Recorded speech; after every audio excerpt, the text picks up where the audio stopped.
ఒక ఫైనల్ మంచి క్వశ్చన్ అడుగుతాను సార్. ఫర్ సపోజ్ మీ దగ్గర ఒక 10 కోట్ల రూపాయల కథ ఉంది. ఒక ఆ సినిమా తీయాలంటే 10 నుంచి 15 కోట్లు కావాలి.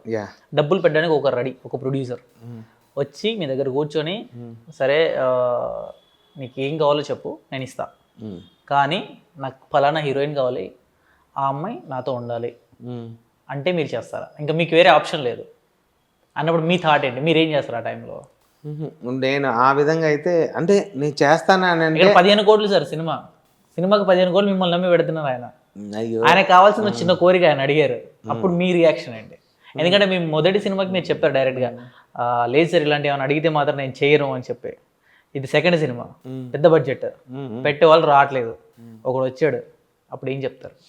నా వరకు అయితే నేను మీ ప్రయత్నాలు మీరు చేసుకోండి. అయితే మీ వల్ల అయితే చేసుకోండి. నన్ను అడగద్దు, నన్ను కథ వరకు అడగండి, సినిమా వరకు అడగండి. అట్లా ఇష్టం అయితే చేద్దాం, లేకపోతే లేదనే చెప్పాలి. అలాంటప్పుడు మీలాంటి కథలు బోల్డ్ వస్తాయి, 100 వస్తాయి. తీసుకుంటారు, తీసుకోనండి. అంటే కెరీర్ ఆపేస్తారా మీరు? కెరీర్ ఎందుకు ఆపుతాం? ప్రయత్నం ఆపితే మనం అక్కడ ఫుల్ స్టాప్. మీరు 100 సార్లు ప్రయత్నం చేశారు సార్, ఒక 50 మంది అలాంటి వాళ్ళ దగ్గర, ఇంకో 50 మంది దగ్గర ఏం కావాలి? కమిట్మెంట్ అడిగితే ఏం చేస్తావు అని ఆన్సర్ కావాలా? ఆన్సర్ కోసం ఏం చెప్పినా అక్కడికే వస్తున్నారు. మీరు ఆ పాయింట్ బలంగా నా నుంచి తెలుసుకోవాలనుకుంటున్నారు. ఎందుకు తెలుసుకోవాలనుకుంటున్నానంటే, సినిమా చేయడం కోసం కథ రాసుకోవడానికి నెలలు రాత్రులంతా నిద్ర లేకుండా కూర్చుంటారు. అది అవుట్పుట్ బయట తీసుకురావడం కోసం ఎంత కష్టమైనా పడతారు.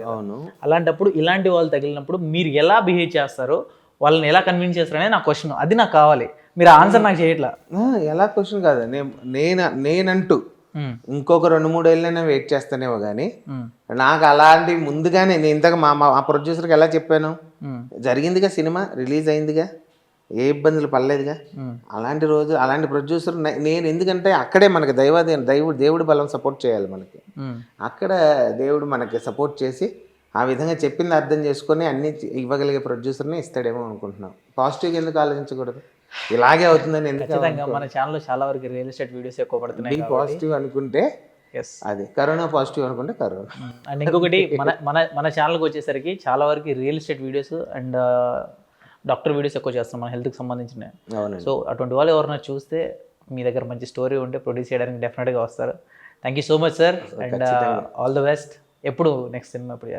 అదే మీరు అన్నారుగా, అలాంటి వాళ్ళు ఎవరైనా ముందుకు వస్తే నా దగ్గర కథలు అయితే రెడీగా. ఇలాంటి ఫస్ట్ వాళ్ళ సెకండ్ వాళ్ళ? నేను చెప్పాను సెకండ్ వాళ్ళే, ఫస్ట్ది కాకుండా ఫస్ట్ క్లాస్ కథ కావాలి కానీ ఫస్ట్ది అనుకోకుండా వాళ్ళు అనుకొని వస్తే కనుక డెఫినెట్గా నా దగ్గర ఉండే కథలు నేను వినిపించగలుగుతాను. వాళ్ళకి నచ్చితేనే ముందుకు మనం అడుగు వేసేటువంటి అవకాశం ఉంటుంది. సో ఒకటి ఏంటంటే, నేను అదే అండి, ఎంజాయ్ చేయాలని ఫీల్డ్కి వచ్చే డైరెక్టర్లు ఉన్నారు, ప్రొడ్యూసర్లు ఉన్నారు. ఎంజాయ్ చేయాలని కసితో గెలవాలనుకొని వచ్చే ప్రొడ్యూసర్లు ఉన్నారు, డైరెక్టర్లు ఉన్నారు. సో నేను రెండో కేటగిరీకి చెందిన వాడిని.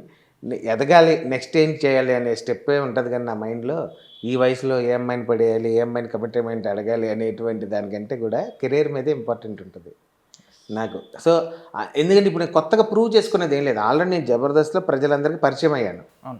సో నెక్స్ట్ స్టెప్ ఎలా వెళ్ళాలనేది ఉంటుంది. కానీ ఎరేసి ఒకటి మబ్బి పెట్టి లేకపోతే ఒకటి మాటలు చెప్పి వాటిని, ఇప్పుడు నేను తెలియని వ్యక్తిని పారిపోవటానికి ప్రపంచంలో ఎక్కడికి వెళ్ళినా నన్ను గుర్తుపడతారు. సో నేను ఎక్కడికి పోలేను. సో కాబట్టి మోసం చెప్పి మాటలు చెప్పి చేయాల్సిన అవసరం నాకు లేదు. Done sir, thank you so much and all the best. So thank you very much. అలాగే మన ఆర్టీవీ ప్రేక్షకులందరికీ మరోసారి ధన్యవాదాలు. సో త్వరలో మీ అందరి బ్లెస్సింగ్స్తో మంచి ఆఫర్ రావాలని కోరుకుంటున్నాను. Thank you sir. కుదిరితే అప్పుడప్పుడు మా ఛానల్కి వచ్చి ఏదైనా మంచి కంటెంట్ ఇస్తూ ఉంటే. ఖచ్చితంగా కంటెంట్ ఉన్నప్పుడు ఫస్ట్ ఫోన్ చేస్తాను మీకు, మీరు వచ్చి లాగేసుకోండి. ఎందుకు సార్, ఇండస్ట్రీలో ఏం వచ్చినా సరే మిమ్మల్ని ఫస్ట్ అడుగుతాను, అప్పుడు వచ్చేద్దరు. కానీ ఎందుకంటే రీసెంట్గా అప్పుడు అల్లు అర్జున్ గారు ఒకసారి వాటర్ తాగారు కదా, సీఎం గురించి మర్చిపోయారని చెప్పి పెద్ద రచ్చ అయింది అప్పుడు. అది రేవంత్ రెడ్డి గారి పేరు మర్చిపోయినందుకే ఇదంతా జరిగింది అని చెప్పి సేమ్ దాన్నే యాజ్ గా కాపీ పేస్ట్ చేస్తూ మొన్న ఒక సినిమా ఈవెంట్లో ఒకటి జరిగింది. రేపు పొద్దున్న స్టార్ట్ అవుతుంది చూడండి మీరు. నేను వీడియో క్లిప్ పెడతాను లాస్ట్లో. అది ఒకటి జరిగింది. అది సో అలాంటివన్నీ ఎప్పుడైనా సరదాగా మనం మాట్లాడుకుందాం. ఖచ్చితంగా సార్, అలాంటిది ఏమైనా వస్తే డెఫినెట్గా కూర్చుందాం. Okay. Thank you sir. Thank you very much. Bye.